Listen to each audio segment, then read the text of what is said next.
अस्सलाम वालेकुम everyone, welcome to my channel मेरे ख्वाब और इसकी इस्लामिक ताबीर। आज एक नई वीडियो लेकर हाजिर हुई हूँ जिसमें आपको बताया जाएगा कि ख्वाब में रोटी का देखना कैसा है। चलिए शुरू करते हैं आज की वीडियो। ख्वाब में रोटी का देखना। रोटी से मुराद रिज़्क़ हलाल है। रोटी हमारे रोज़मर्रा खाने की रूटीन का अहम तरीन हिस्सा है और रोटी का ख्वाब में देखना बहुत मुबारक है। ख्वाब में सफ़ेद और पाकीज़ा रोटी खुशगवार ज़िंदगी और मुबारक रिज़्क़ की तरफ इशारा है। काले रंग की रोटी साहिब ख्वाब की ज़िंदगी में आने वाली मुश्किलात की तरफ इशारा करती है। कड़वे ज़ायके वाली रोटी कड़वी ज़िंदगी की तरफ इशारा करती है। ताबीर के लिहाज से सबसे बेहतर रोटी और रिज़्क़ तंदूर में पकी हुई रोटी है। कभी रोटी माल और दौलत, ताकत, बीवी मिलने की तरफ इशारा है। कभी रोटी को पाना या हासिल करना गैर शादीशुदा अफराद के लिए शादी का पैगाम होता है।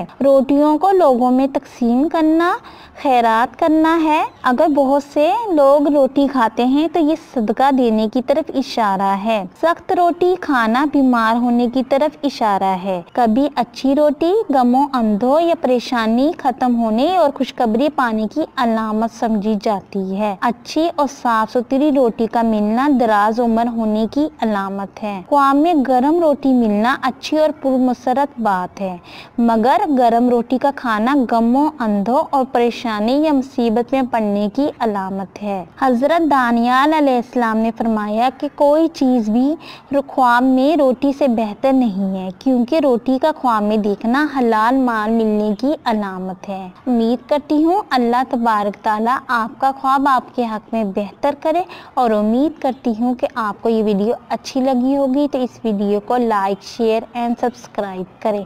अगर कोई सवाल करना हो इस वीडियो के मुतालिक या किसी भी ख्वाब की कोई भी ताबीर मालूम करना चाहते हैं तो नीचे कमेंट्स में कर सकते हैं। Thanks for watching and supporting video. Allah Hafiz.